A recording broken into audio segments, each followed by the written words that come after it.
Hello guys, and welcome to season 2 of Alternate Future the World. Now this is a different app, and Alternate Future season 1 only had one episode because not one episode, 3 episodes, but or maybe it only had two, I'm not sure. But I lost the file and was not able to recover it. So here's season 2 after a while. I don't have the Alliance layer currently on.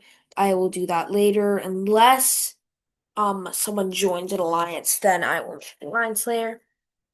And like always, people, we will be starting with the current world situation. And what is the current world situation? You ask? Well, that includes Russia being a country. Russia isn't actually a country, if you knew.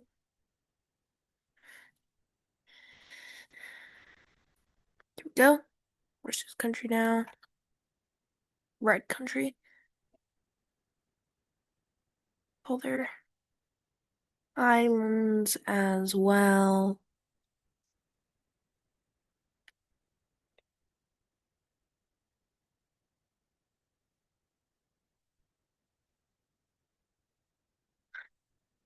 As well as Kaliningrad.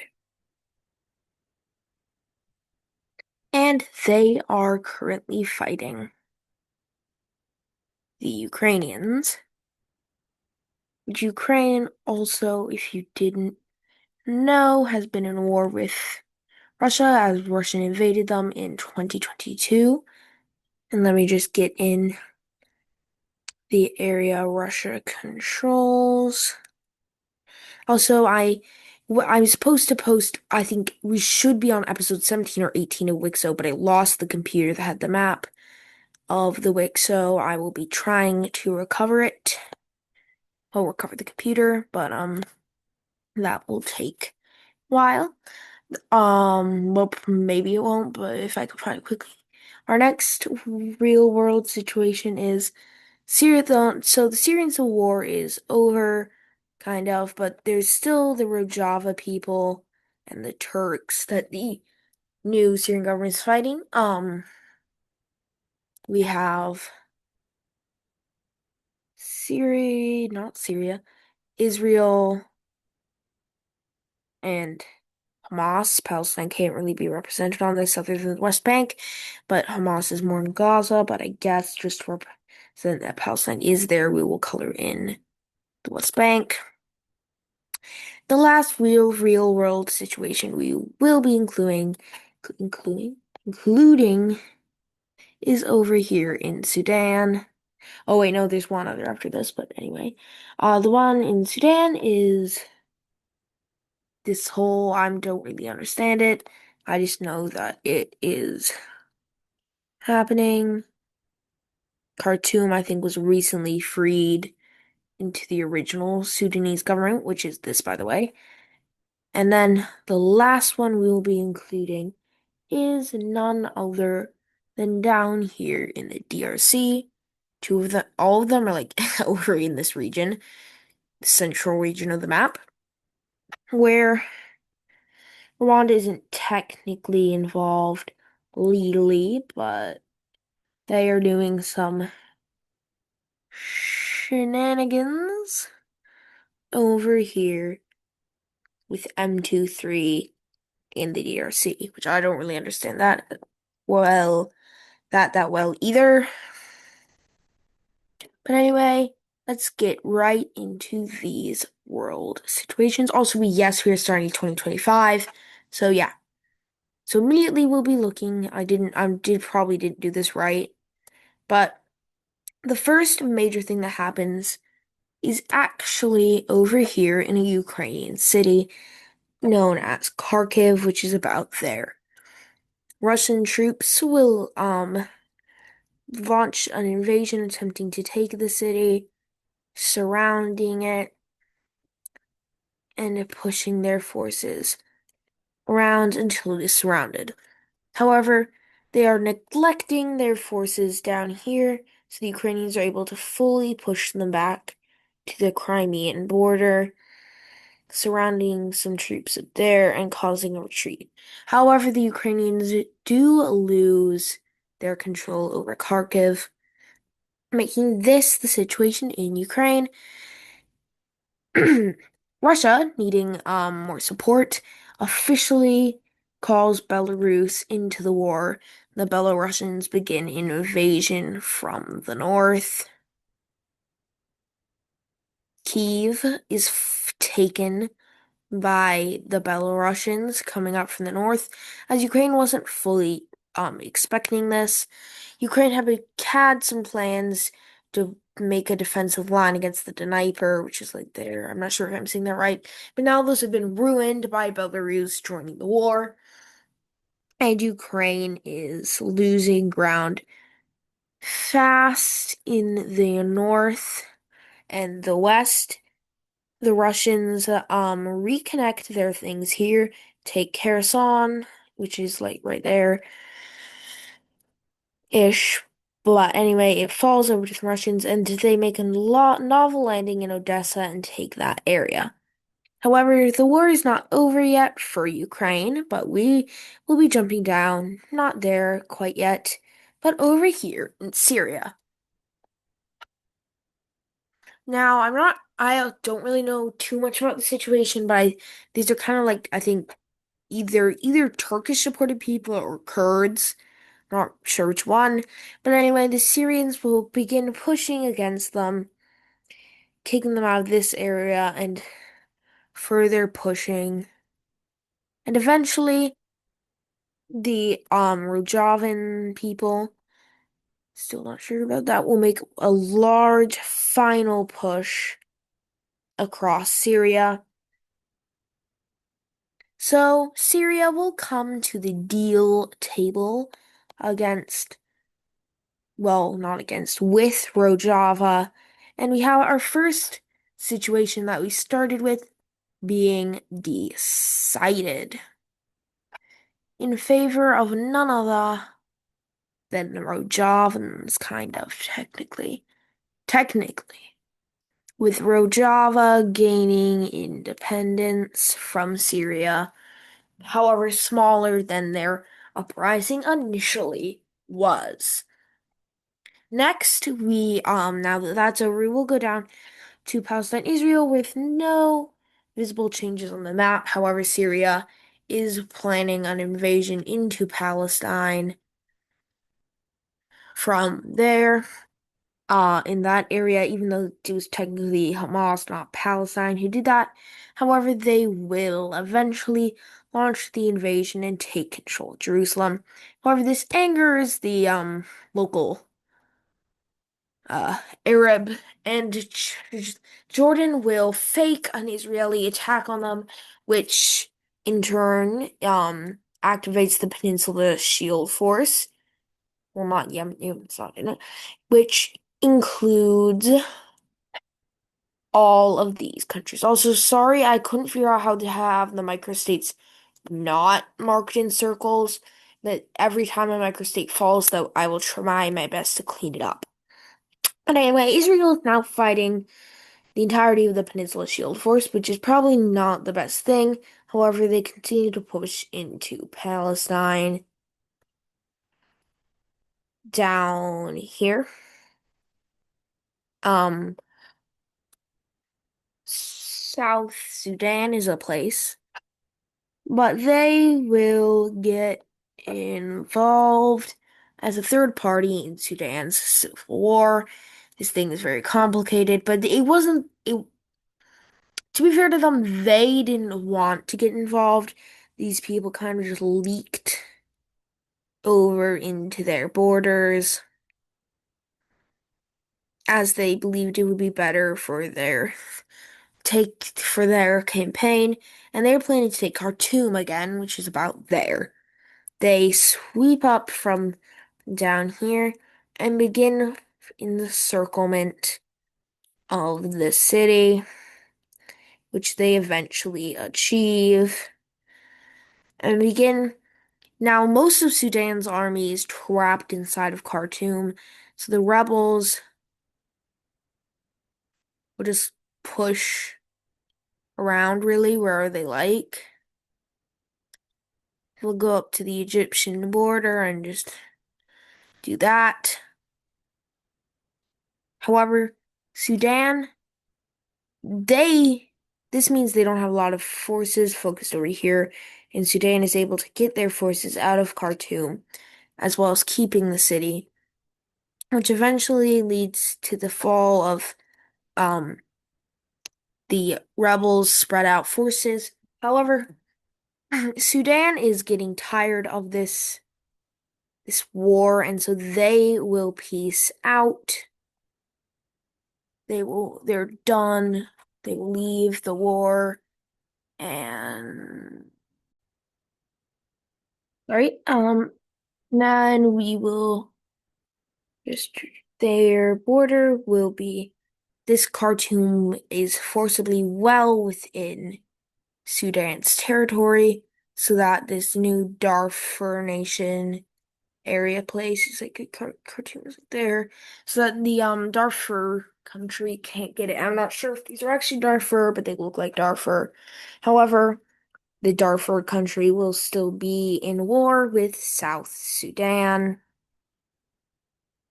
where they will push. They'll push farther into northern South Sudan. Oh, he just they'll push into northern South Sudan. However, that won't escalate any further. Well, it's kind of already escalated to tight. And South Sudan's capital, which is like about there, is still safe inside South Sudan. Over here in M23, the M23 people will begin pushing and the DRC. So they know that this is funded by Rwanda, and so they will officially declare on war on Rwanda, justifying it as actually being Rwanda, and they begin a large campaign to take the coast up here, which they succeed in. They also are able, well, they aren't able to, but they bring Rwanda into the war, if promise of no, not Rwanda, Burundi into the war, because of promises of Rwandan land, which Burundi gladly accepts, and their forces begin pouring into Rwanda. However, Rwanda promises Tanzania, both DRC and Burundian lands, and so Tanzania will join the war and begin invasion. However, Uganda will be brought into the war. Also, I'm not really sure about Uganda. I don't know if they support the DRC or Rwanda, but we'll just be considering them supporting the DRC in this. And they will begin pushing up these now basically surrounded forces up here, in which case they're actually now surrounded and taken down. Now, the M23 forces are in a weird position now, and they begin retreating to more holdable positions near the Rwandan border, basically just abandoning all of the gains that have been made. However, the DRC isn't doing this alone. I know they have Burundi and Tanzania, but they are being funded by someone overseas, not China like last series. It can't be Russia, they're too busy with their war. Can't be Australia. Well, it could be, but it's not Australia. It's not South Africa. It's not Egypt. It's not Brazil. It is actually a country up here in Europe. A country known as the United Kingdom. The UK is funding the DRC in their war. Why are they doing that? Well, that knowledge is only known by the DRC and the UK. That will come up later. However, Rwanda is now kind of surrounded, especially when Ugandan forces come up here and meet up with the Burundian forces surrounding and invading Rwanda. Rwanda will be forced to fully retreat out of there. However, Rwanda has one more trick, one final act, their finale before they fall. They call Kenya and the Congo into the war. Well, I guess just Congo, Republic of the Congo. They DRC wasn't expecting this, and Congo forces immediately pour in and take their capital, which I believe is called Kinshasa, really, really quickly, and begin spearheading towards the Angolan border, as well as cutting the DRC off from their coast and pushing up against the border of Angola. Now, like before, the Brits are funding the DRC, and they had plans for the DRC. They really don't like what is happening with this situation, especially when Rwanda begins to expand back up, meet up with the Tanzanians, retaking their territory, basically knocking Burundi out of the war. Entirely knocking Burundi out of the war and advancing into Uganda. No, the British don't like this. So who are they going to bring into this war, you might ask? Well, there are quite a few countries, actually, as Britain has been building a web of alliances in southern Africa, Angola, Zambia, South Africa, Namibia, and Malawi will all be brought into the war against the forces of Rwanda's alliance. So they weren't expecting this, and Congo forces over here weren't really defending their border with Angola, as the Republic of the Congo, thought they had friendly relations with them. However, Angolan troops pour up quickly into the area, completely protect their exclave of Cabinada, and begin pushing into the Congo, taking their entirety of their coast and spearheading towards the Congan capital, which is like right there. They eventually take the city, as well as meeting up with the Congo's border with Gabon, and DRC forces begin pushing back against the Republic of the Congo. Now, this is probably the largest war Africa has seen since the days of the 1940s. And so, maybe there was a larger one that I don't know about, an African War of Independence. But this is probably the largest war the African continent has seen since the World Wars. The Republic of the Congo the southern part of the Republic of the Congo will completely capitulate. The nation, hoping to be spared, will completely surrender after this. And now it's just Tanzania, Kenya, and Rwanda. However, they're still going strong. Kenya, Rwanda, and Tanzanian forces will completely surround and take Lake Victoria off from Uganda and continue pushing their forces, meeting up with this lake, surrounding it, and meeting up with South Sudan, who's still busy with their war against this Darfur nation, and complete and then going up here and completely cutting off Uganda from the DRC, and then Uganda would officially capitulate. However, this is the last major move, offensive move, that the pink team would take as the now overwhelming green forces completely push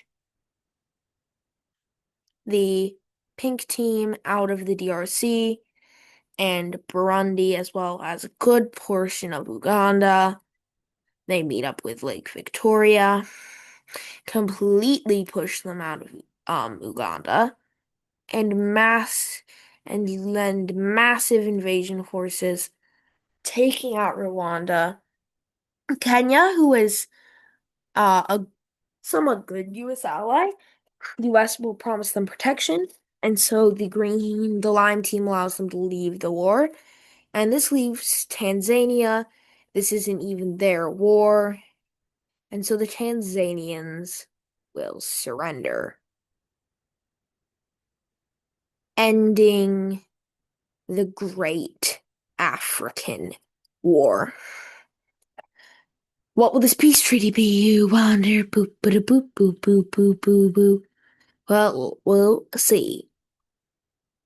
Now, so the first part of this peace treaty is the Republic of the Congo.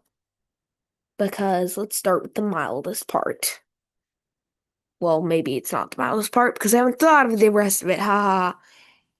Well, anyway, they'll just lose the northern half of their country. It's not the most important part.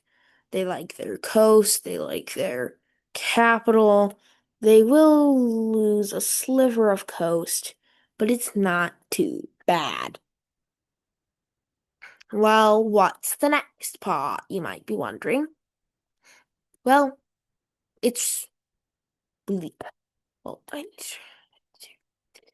believe this or not, it's Rwanda. Now, Rwanda, they died. Kind of clear from peace, well, from the day were the ones who caused this war, but let's see what happens. Burundi will annex the southern half of the country as well, most of the country. The DRC will get that, and no one else will get anything. Well, let's just do all of Burundi's peace treaties right now, just to get it over with. The Burundians, they will annex oh, they will annex down through part of this lake, Tanzania, moving up here and meeting up with Lake Victoria. Now, this war has more effects on Burundi, Tanzania, Uganda, Kenya, Rwanda, and Uganda. I'm not sure if I repeated any or said all of them, but these nations, because they had some plans, as you might know, to form a nation, the East African Federation, between like Tanzania, Burundi, like this general area, maybe a South Sudan as well. However, this has destroyed those plans. So this is not going to be one of those alternate futures where that happens. It's not going to happen. Sorry if you want that.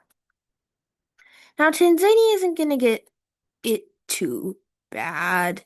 They might actually have a more milder peace treaty than the Congo, as they lost half. Then Congo, as they lost half their country. But yeah. But anyway, now we'll move on to Kenya, who also doesn't lose too much, just a bit of the north to their good friend, not friend, Uganda.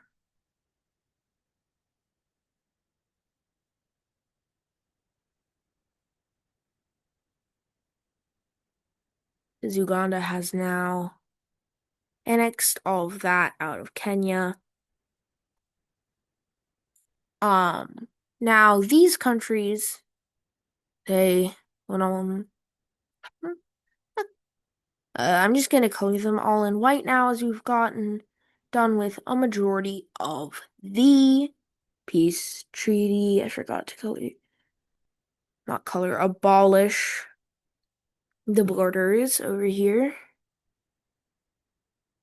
Anyway, yep, you see, and the Angolan little thing that's going on. They're expanding Carinada, and then that is all the border changes.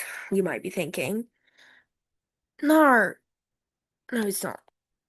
No, the the Zambians will be annexing that. The Malawi people will be annexing that, giving them more control over Lake Malawi. I believe this is called actually almost total control. They just need this part of Mozambique. That might be cause for war later, maybe, maybe not. Tanzania will be completely stripped of that lake as Congo grabs that up. And now we'll just do the last part of this video, filling in the borders, filling in the borders. We love the border. Yeah, those are the borders. These are the borders. Now, as we leave this video, we can see that there is still lots of conflict going on. We have Russia, Ukraine, Israel, Middle East, Darfur, South Sudan, but those will be settled next episode. If you enjoyed, please like and subscribe, and I'll see you next time.